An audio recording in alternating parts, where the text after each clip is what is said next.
Welcome to the LSU NCBRT Preparedness Podcast. I'm your host, Ashley Markle.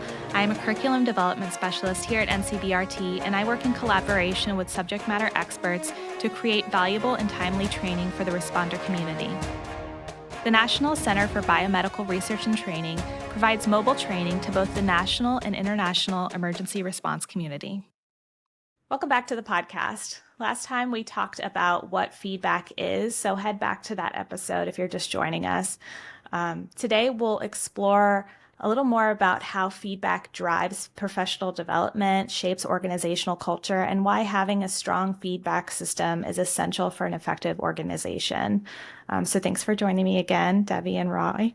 To start us off today, let's talk about the ways that feedback drives professional development and career advancement. Sure. I'll start off and then Roy just jump in. So when I think about the professional development career track, and I think about feedback, what it does is it is an authentic way to give somebody a realistic picture of what's occurring. And they can then use that information where it is that maybe gaps have been identified in knowledge or in skills for them to then create either collaboratively with the person they're having the feedback session with or by themselves related to where it is that they want to be. What are those goals that I can identify for myself based on the feedback that I've just received? And then when the goals have been established and the feedback cycle is still occurring, there is this opportunity to hear on a regular basis about the improvement that's being made, which then, boosts the employees' motivation, their morale, their engagement with the learning process. And another thing that I think about is in the feedback and the career development piece of it, the professional development, moving forward in an organization or another organization, one of the things that I think about is the person that's providing the feedback is a partner in this, and how it is that they can share in identifying resources that the employee may not be aware of. Yeah, to add to that, Debbie, it's kind of the mentor-mentee relationship, from a structural standpoint, not necessarily formal, but across the board. And I think the professional development piece, I think all of this really starts with a conversation, whether that's, formal one-on-ones that your leader sets up with you on a consistent basis. We do ours monthly.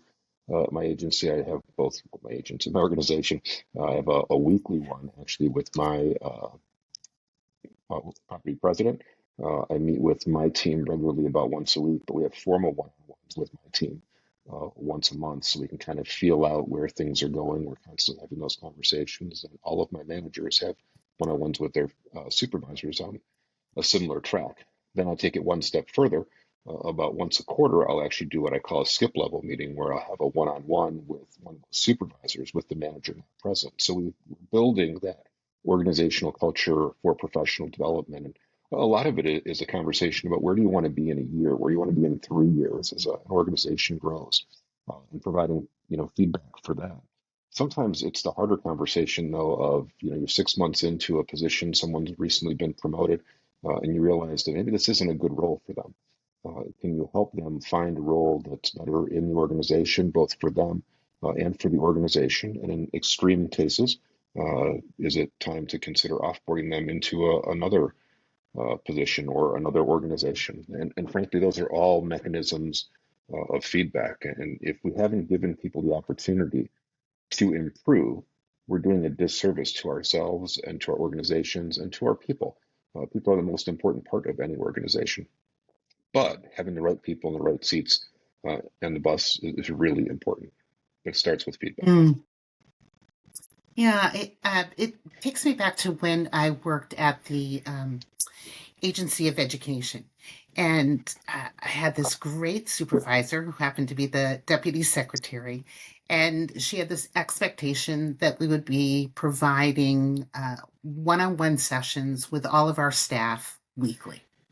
And the structure that she used, I hadn't had experience with before, but it turned out to be this incredible experience. So where it was that we were having these weekly meetings, I might start, the first month where I was coming up with an agenda. And then after that, it was the staff members' responsibility to come up with the agenda. And so it really was this opportunity for this collaboration, this conversation related to here's the work that I've done, here's the challenges that I've been faced with, here's how I problem solve those, here's where it is I need additional support. And that I've used that structure for a few years working for the state of Vermont, and I found it to be incredibly powerful. Having that kind of structure where it is they have the opportunity to say, "This is what's really important to me that I want to share with Yeah, I love that, Debbie. That you." bottom-up communication is super important because, as we get at higher levels in organizations, I found that we become more strategic in our approach and our view. My job at my agency, my organization is really high-level strategic budgets, planning where we're headed a year from now, 3 years from now, 5 years from now. And the work that's getting done by the managers and the supervisors or the people at the ground level. I'd like to pretend I have my finger on the pulse of that. It's not possible for me to do that. We're a 24-hour day, 7-day a week business. And the only way I'm going to Right. find out what's important to my team is if I have that opportunity to have them providing that feedback up all the way through the chain of command. Yeah, and then take those opportunities if they don't see the connection to the bigger picture or how it is that the small pieces that of the work that they're doing is creating to the better performance of the whole organization. It allows us an opportunity to connect the dots for folks where normally they may really feel siloed. And I've got a great example of the whole feedback conversation. When I first became the administrative commander at the Buffalo Grove Police Department many, many years ago, I had one-on-ones with all of my team members within the first couple of weeks, and we were meeting with our record supervisor. And I had all these ideas, and here's some stuff that I think we need to do. And one of my questions that I used is pretend I'm a genie, and I can grant you one wish, the most important wish organization, not related to pay or staffing. What would that be? And she looked at me and she said, "We need an ice machine." And I was the administrative commander of the police department. I looked at her and I'm like, "What?" She's like, "We need an ice machine. Everyone that's in this building drinks water. We're bringing water bottles, and all we have is, cold water that comes out of the faucet or the water cooler." And I was like, "That's the craziest thing I've ever heard." So I went to my police chief at the time. I'm like, "Hey, can we rent a water cooler that also does ice?" And he's like, "That's dumb." I go, "Yeah, but someone wants it. We should try it." It was not a whole lot more money, right? So I think it was 5 years later I retired, and she was still working there.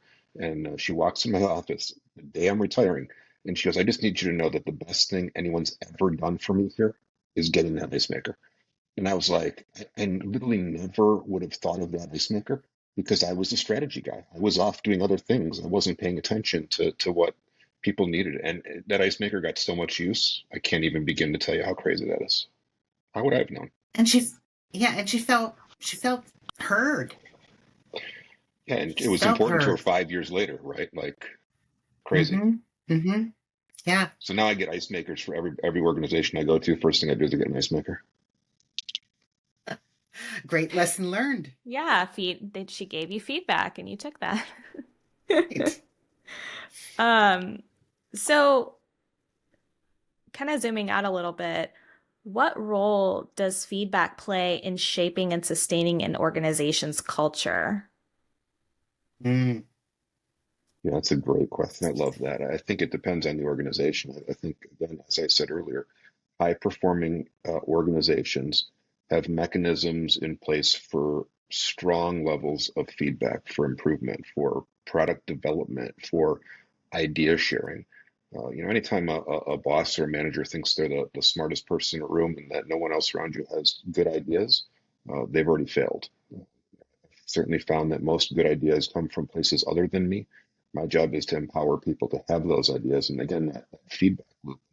From an organizational development standpoint, which we've talked some about, if I want individuals to improve in their jobs, I have an obligation as a senior executive to provide opportunities for people to have that feedback. And that has to be consistent. It just can't be a one-off or once a quarter or semi-annually or once a year. There has to be a consistent mechanism for that. Yeah, when I think about an environment where it is that feedback is regularly occurring, I think about that when employees feel comfortable to give and receive feedback, that it creates this trust, this psychological safety to be able to take risks, to be able to challenge their own thinking about how to do X or how to create X.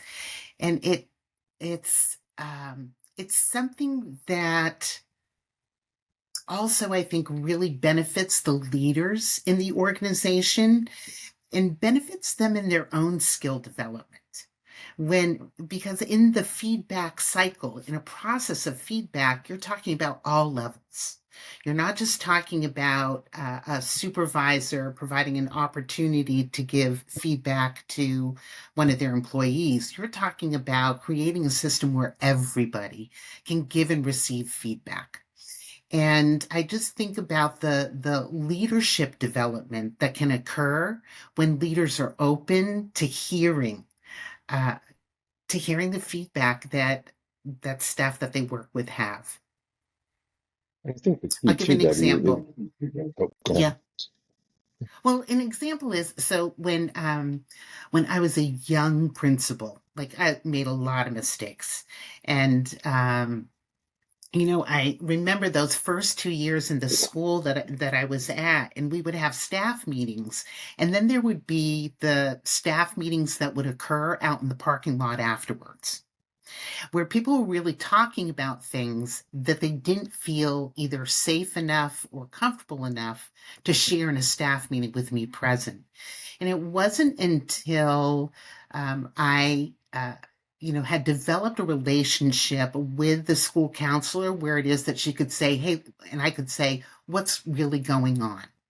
And so she could then say, do you really want to know?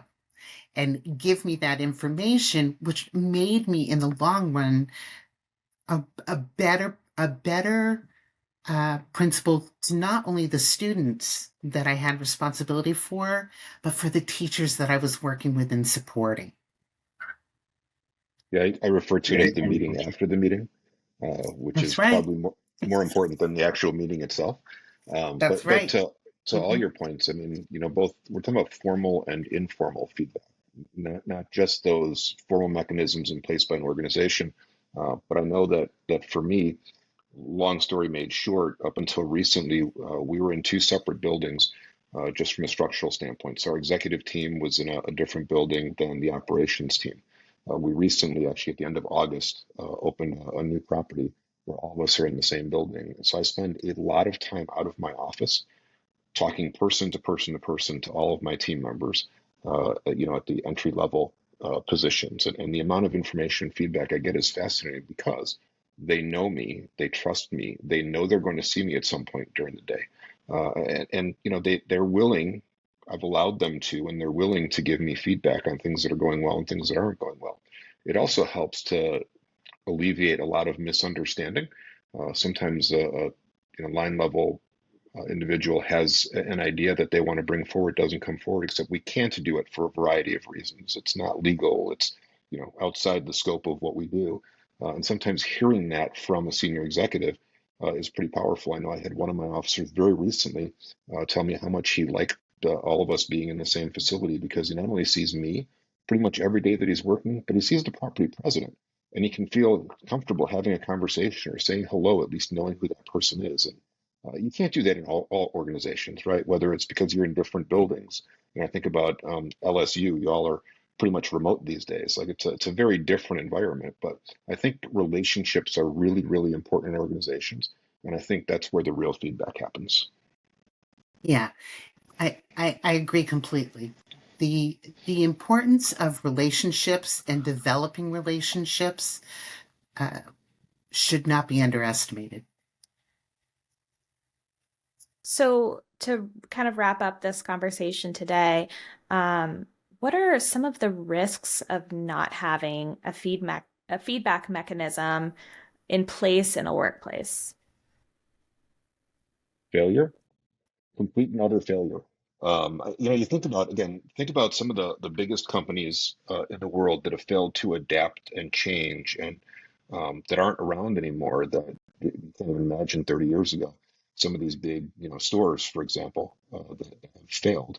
A lot of that was because they weren't getting feedback. They weren't making changes to the benefit either of the consumer or their employees. And that's a pretty consistent uh, story that we have throughout history. From an organizational standpoint, I always joke with emerging leaders, the minute you think you've gotten to wherever it is that you're going, you've already failed. When you stop listening and stop learning and stop growing and stop reading, you're going to fail. And to me, the feedback piece is the most important piece of being successful.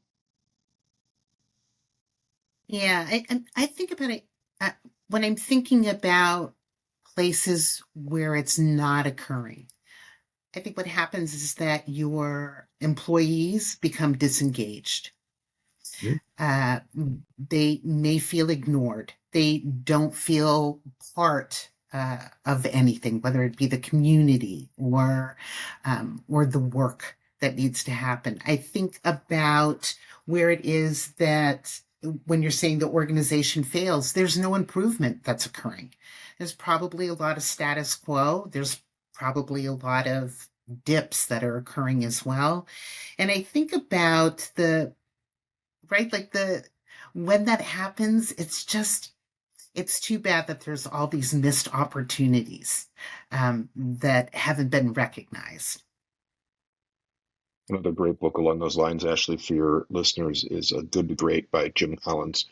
It's an oldie, but a really good one. And he talks about constant improvement. The minute you think you've reached the level of success, you're going to start dropping off the dips that Debbie's talking about. You take an organization, a company like Apple. I don't know who's an Apple fan. I happen to be an Apple fan. But what's made them successful over the long term is they continue to innovate. They listen to their people. They come up with ideas. And when an idea doesn't work, they discard it. Another book, and I forget the author, is called Fail Fast. Same concept, right? Constant feedback. Something isn't working, but the only way you're gonna know it's not working is getting information from, again, employees or in their case, consumers. Well, thank you. That about wraps up our conversation today. Next time, we'll dive into the practical side of implementing a feedback culture in an organization. So make sure to join us for that. Thank you. If you have any questions or topic suggestions for future episodes, please send us an email at podcast@ncbrt.lsu.edu. Make sure you subscribe to the LSU NCBRT Preparedness Podcast wherever you listen to podcasts.